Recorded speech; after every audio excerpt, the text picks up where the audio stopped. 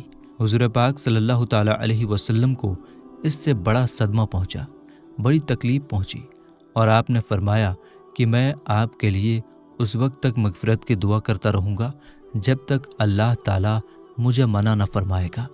اس کے بعد اللہ کی جانب سے قرآن کی آیت نازل ہوئی، جس کا ترجمہ ہے، نبی اور مومنین کے لیے یہ جائز نہیں کہ وہ ان لوگوں کے لیے مغفرت کی دعا کریں جنہوں نے شرک کیا، یعنی اللہ کے سوا دوسرے کو خدا مانا، اگرچہ وہ رشتہ دار ہی کیوں نہ ہوں، جب انہیں معلوم ہو چکا ہے کہ مشرکین جہنمی ہیں، یعنی وہ لوگ جنہوں نے اللہ کے ساتھ شرک کیا جہنمی ہیں۔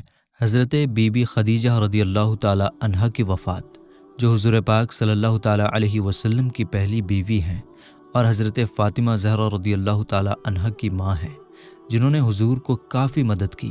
حضور پاک صلی اللہ تعالی علیہ وسلم کے مبارک دل پر ابھی ابو طالب کے انتقال کا غم تازہ ہی تھا کہ ابو طالب کی وفات کے 3 یا 5 دن بعد حضرت بی بی خدیجہ رضی اللہ تعالی عنہا بھی دنیا سے رخصت فرما گئیں۔ مکہ میں ابو طالب کے بعد سب سے زیادہ جس انسان نے اللہ کے رسول صلی اللہ تعالیٰ علیہ وسلم کی مدد میں اپنا تن من دھن سب کچھ قربان کر دیا، وہ حضرت بی بی خدیجہ رضی اللہ تعالیٰ عنہا کی ذات تھی۔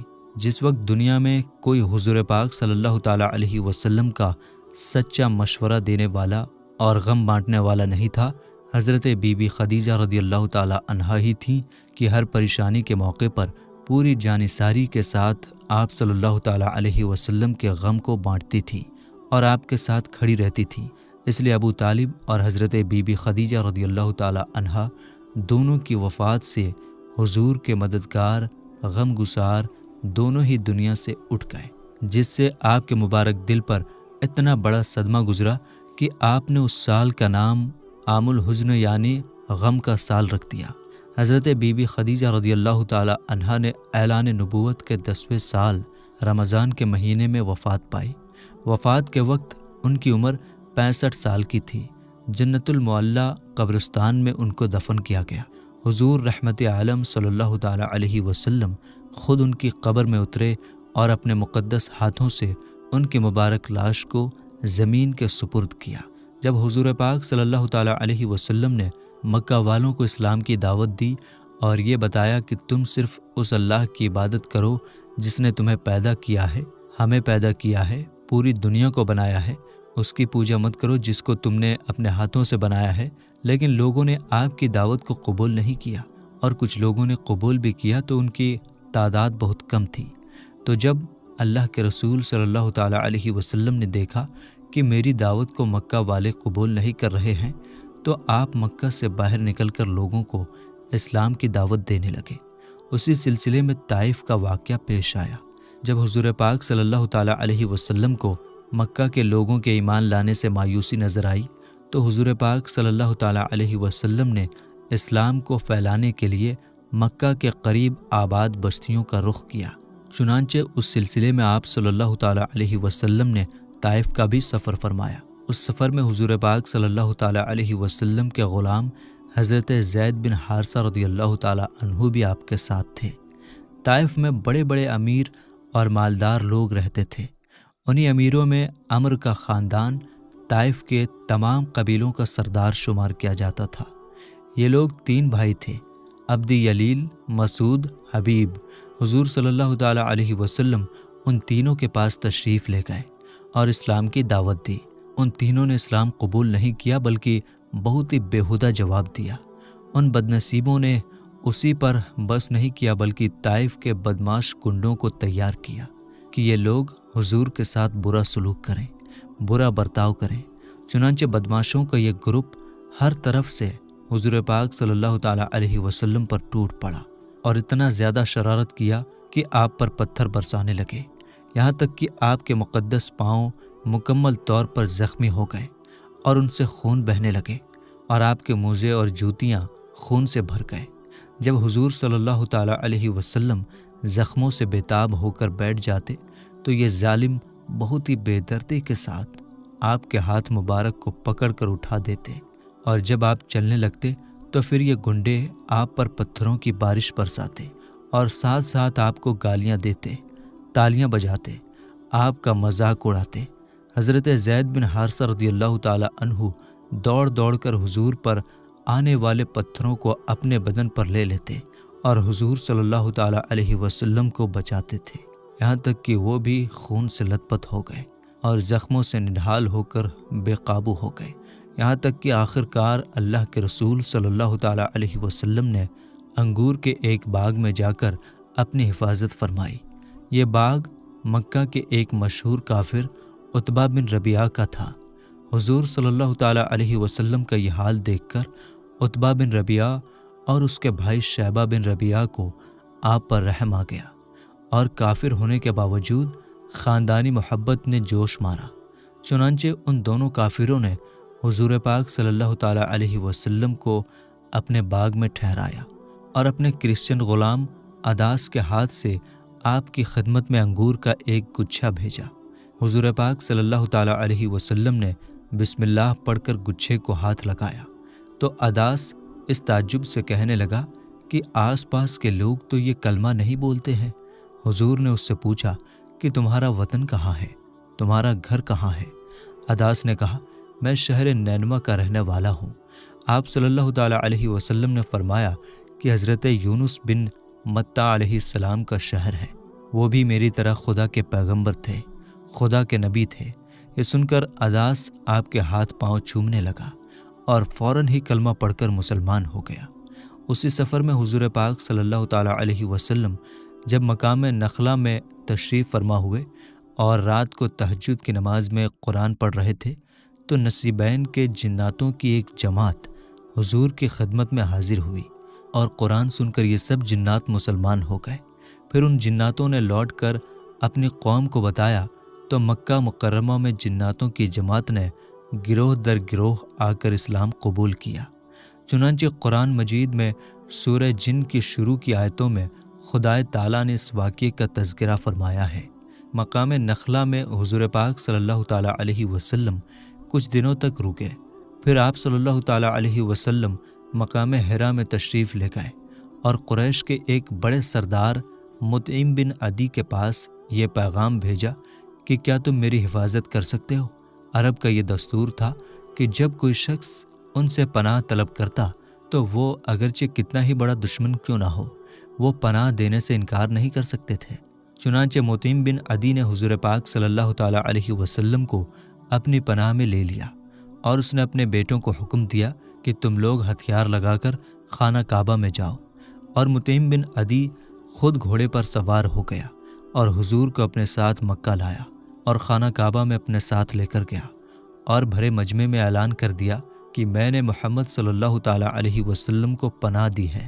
اس کے بعد حضور پاک صلی اللہ تعالیٰ علیہ وسلم نے اطمینان کے ساتھ حجر اسود کو بوسہ دیا اور خانہ کعبہ کا طواف کر کے خانہ کعبہ میں نماز ادا کی، اور مطعم بن عدی اور اس کے بیٹوں نے تلواروں کے سائے میں حضور پاک صلی اللہ تعالیٰ علیہ وسلم کو آپ کے گھر تک پہنچا دیا۔ اس سفر کے کچھ دنوں بعد ایک مرتبہ ام المومنین حضرت عائشہ رضی اللہ تعالیٰ عنہا نے حضور سے پوچھا کہ یا رسول اللہ صلی اللہ تعالیٰ علیہ وسلم، کیا جنگ احد کے دن سے بھی زیادہ سخت کوئی دن آپ پر گزرا ہے؟ تو آپ صلی اللہ تعالیٰ علیہ وسلم نے ارشاد فرمایا، ہاں اے عائشہ رضی اللہ تعالیٰ عنہا، وہ دن میرے لیے جنگ احد کے دن سے بھی زیادہ سخت تھا، جب میں نے طائف میں وہاں کے سردار عبد یلیل کو اسلام کی دعوت دی۔ اس نے اسلام کی دعوت کو حقارت کے ساتھ ٹھکرا دیا، اور طائف والوں نے مجھ پر پتھر برسایا۔ میں اس تکلیف اور غم میں سر جھکائے چلتا رہا، یہاں تک کہ مقام قرن الثعالب میں پہنچ کر میں نے ہوش و حواس کھو بیٹھا۔ وہاں پہنچ کر جب میں نے سر اٹھایا تو کیا دیکھتا ہوں کہ ایک بادل مجھ پر سایہ کیے ہوئے ہے۔ اس بادل میں سے حضرت جبریل علیہ السلام نے مجھے آواز دی اور کہا، کہ اللہ نے آپ کی قوم کی بات اور ان کا جواب سن لیا اور آپ کی خدمت میں پہاڑوں کا فرشتہ حاضر ہے تاکہ وہ آپ کے حکم کے مطابق کام کرے۔ حضور پاک صلی اللہ تعالیٰ علیہ وسلم کا بیان ہے کہ پہاڑوں کا فرشتہ مجھے سلام کر کے عرض کرنے لگا، اے محمد صلی اللہ تعالیٰ علیہ وسلم، آپ کی قوم کی بات اور انہوں نے آپ کو جو جواب دیا ہے وہ سب کچھ سن لیا ہے۔ اللہ تعالیٰ نے آپ کی قوم کی بات اور انہوں نے آپ کو جو جواب دیا ہے وہ سب کچھ سن لیا ہے اور مجھ کو آپ کی خدمت میں بھیجا ہے تاکہ آپ مجھے جو چاہیں حکم دیں اور میں آپ کے حکم کے مطابق کام کروں۔ اگر آپ چاہتے ہیں کہ میں اکشبین، ابو قبیس اور قیقعان دونوں پہاڑ کو ان کافروں پر الٹ دوں تو میں الٹ دیتا ہوں۔ یہ سن کر حضور پاک صلی اللہ تعالیٰ علیہ وسلم نے جواب دیا کہ نہیں، بلکہ میں امید کرتا ہوں کہ اللہ تعالیٰ ان کی نسلوں سے اپنے ایسے بندوں کو پیدا فرمائے گا جو صرف اللہ تعالیٰ ہی کی عبادت کریں گے اور شرک نہیں کریں گے۔ تو میرے دوستو، حضور پاک صلی اللہ تعالیٰ علیہ وسلم کی پوری زندگی پر بننے والی سیریز کا یہ 5واں پارٹ تھا۔ ہم امید کرتے ہیں کہ آپ کو آسانی کے ساتھ سمجھ میں آ گیا ہوگا۔ ویڈیو آپ کو سمجھ میں آ رہی ہے تو کمنٹ باکس میں ضرور بتایا کریں تاکہ ہم آپ کے لیے آگے اور بہتر کر سکیں۔ تو ہمیں اجازت دیجیے، ملیں گے انشاءاللہ تعالیٰ اگلی ویڈیو میں۔ السلام علیکم، اللہ حافظ۔